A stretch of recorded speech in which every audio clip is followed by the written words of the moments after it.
Sarah Lea Kummer, ich komme aus dem Jauntal, ich wohne in der Nähe des Klobeinersees. Ich komme aus Rosegg, das ist 5 Minuten von St. Peter entfernt. Mein Name ist Raphael Brolich und ich komme aus St. Jakob. Ich bin der Timon, ich komme aus Feistritz. Živjo, jaz sem Jakob in prihajam tako kot veliko drugih znanih Slovencev iz velikih Lašč.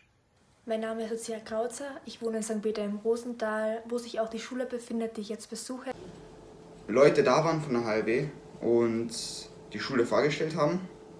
Dass es sehr nett und interessant ist und eine sehr angenehme Atmosphäre hat. Weil es sich bei der Vorstellung interessant angehört hat und weil es in der Nähe von meinem Zuhause ist.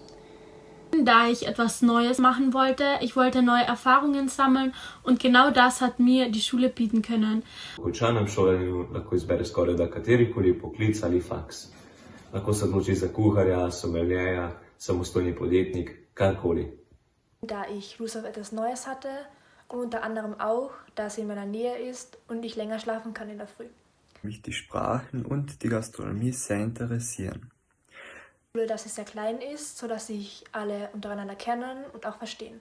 Und dass wir im Kochunterricht so viele verschiedene Gerichte kochen und sie dann gemeinsam essen. Man natürlich auch gefördert wird, wie in normalen anderen Schulen, aber es trotzdem lustig ist und alle Lehrer sehr nett sind. Dass es sehr familiär ist. Die Kommunikation zwischen allen Klassen und dass sich jeder sehr gut versteht.